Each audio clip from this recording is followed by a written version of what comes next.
Zero থেকে hero মানিকগঞ্জের ছায়ামন্ত্রী আফসার সরকার। সাবেক স্বাস্থ্যমন্ত্রী জাহিদ মালেকের দুর্নীতির আগ্রাসনের প্রধান খলিফা আফসার উদ্দিন সরকার। সদর উপজেলা আওয়ামী লীগের সাধারণ সম্পাদকের পাশাপাশি তার নিজ ইউনিয়নের বিতর্কিত চেয়ারম্যান। মন্ত্রীর সমস্ত অবৈধ কাজের রাজসাক্ষীও তিনি।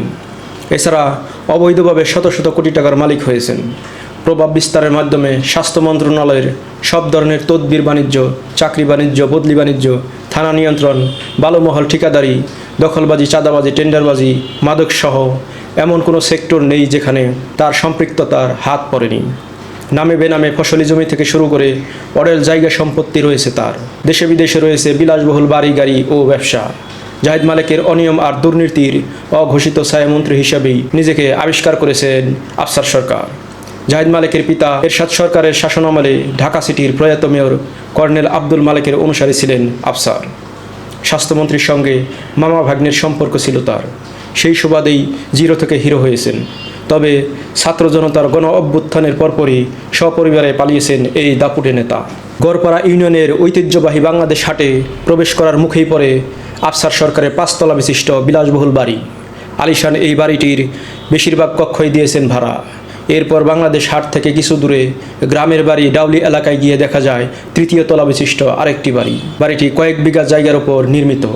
তাছাড়া গ্রামের বাড়ির চারপাশে রয়েছে তার অডেল সম্পদ। শুধু গ্রামের বাড়িতেই সম্পদের পাহাড় নয়, গড়পাড়া ইউনিয়নের আরও বেশ কিছু এলাকায় রয়েছে শত শত বিঘা সম্পত্তি। জেলা শহরের কালীবাড়ি এলাকায় বহুতল ভবনে রয়েছে কোটি টাকার একটি ফ্ল্যাট। সরকারি দেবেন্দ্র কলেজের আশেপাশে এবং সদর উপজেলা পরিষদ সংলগ্ন এলাকায় রয়েছে তার কোটি টাকা মূল্যের নিজস্ব জায়গা। মানিকগঞ্জ সরকারি ওষুধ কারখানার জন্য যে 31.5 একর জমি প্রস্তাব করা হয়েছিল, সেখানেও আফসার সরকারের নামে 1 একর 61% জমি রয়েছে। আফসার সরকারের একমাত্র ছেলে ঝিনুক সরকার গড়পাড়া এলাকায় নিজস্ব বাহিনী তৈরি করে স্যাটেলাইট ও ইন্টারনেট ব্যবসাও নিয়ন্ত্রণ করতেন। তাছাড়া ব্যাংকে শেয়ার এজেন্টও ছেলের নামে আনা। পিতার অপকর্মের বিরুদ্ধে যাতে কেউ কোনো প্রতিবাদ করতে না পারে তার জন্য এলাকায় তৈরি করেছিলেন নিজস্ব বাহিনী। আফসার সরকারের অর্থ বাণিজ্যের আরেকটি খাত ছিল নদী থেকে অবৈধ বালু উত্তোলন ও মাটি কাটার ব্যবসা। এই ব্যবসার নিয়ন্ত্রণ করতেন মেহেদী হাসান সম্রাট নামের এক আত্মীয়। কর্নেল মালেক মেডিকেল কলেজ হাসপাতালের জায়গায় কেনাবেচা এবং মাটি বরাদ্দের দায়িত্বে ছিলেন আফসার সরকার। সেখান থেকেও কোটি কোটি টাকা ভাগিয়ে নিয়েছেন। তাছাড়া কর্নেল মালেক মেডিকেল কলেজ হাসপাতালে ব্যবহৃত সরঞ্জামাদি সব কিছুই কেনাবেচা আফসার সরকারের মাধ্যমে করত কর্তৃপক্ষ। হাসপাতালের ওয়ার্ড বয় থেকে শুরু করে যে সমস্ত শ্রমিককে সেখানে নিয়োগ দেওয়া হয়েছে তাদের কাছ থেকে 3 থেকে 4 লাখ টাকা করে উৎকোষ নিয়েছে আফসার সরকার। জাহিদ মালেক 2 মেয়াদে মন্ত্রী থাকায় স্বাস্থ্য মন্ত্রণালয়ের বিভিন্ন তদবির, চাকরি বদলি সহ ওই মন্ত্রণালয়ের এমন কোনো বাণিজ্য ছিল না যা আফসার সরকার নিয়ন্ত্রণ করত না। সাবেক স্বাস্থ্যমন্ত্রী তাকে দিয়ে মূলত অবৈধ এসব বাণিজ্য করাতেন। এসব বাণিজ্যে মন্ত্রীর পাশাপাশি কোটি টাকা ভাগিয়ে নিতেন আফসার সরকারও। এমনও অভিযোগ রয়েছে, দেশের বড় বড় সরকারি হসপিটালের ঠিকাদারি কাজ পেতে অনেক প্রভাবশালীরা ছুটে আসতো আফসার সরকারের কাছে। তাকে ম্যানেজ করেই মন্ত্রীর কাছ থেকে কাজ ভাগিয়ে নেওয়া হতো। এতে মন্ত্রী ও আফসার সরকার দুজনেরই পকেট ভারী হতো।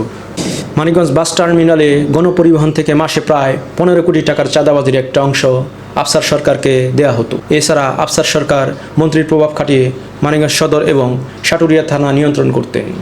বিরোধী পক্ষসহ বিভিন্ন মানুষকে যখন খুশি মামলার জালে আটকে দিতেন। তার কথাতেই চলত থানা পুলিশ। সেখান থেকেও নানাভাবে অর্থ বাণিজ্য করত আফসার সরকার। মানিকগঞ্জের সরকারি বেসরকারি বিভিন্ন উন্নয়নমূলক কাজের টেন্ডার থেকেও আফসার সরকারকে ভাগ দেওয়া হতো। এছাড়া আওয়ামী লীগের পরীক্ষিত নেতাদেরকেও কোণঠাসা করে রাখার পেছনে আফসার সরকারের ভূমিকা ছিল। তার অর্থবিত্ত শুধু মানিকগঞ্জ কেন্দ্রিক সীমাবদ্ধ থাকেনি, পার্শ্ববর্তী দেশ ভারত ও মালয়েশিয়ায় বাড়ি ও ব্যবসা রয়েছে এমন তথ্য মানিকগঞ্জের অনেকেই অবগত রয়েছেন। এদিকে সাবেক স্বাস্থ্যমন্ত্রী জাহিদ মালেকের গড়পাড়ায় বিশাল বাগান বাড়ি এবং ছেলের নামে শুভ্র সেন্টার দেখভালের দায়িত্ব ছিলেন আফসার সরকার। সন্ধ্যার পর বিভিন্ন সেক্টর থেকে আসা টাকার ভাগবাটোয়ারা তিনি নিজেই করতেন, যার বড় একটি অংশ যেত মন্ত্রীর পকেটে। এদিকে আফসার সরকারের বিরুদ্ধে নাশকতার দায়ে ইতিমধ্যে মানিকগঞ্জ সদর থানায় মামলা হয়েছে বলে জানা গেছে।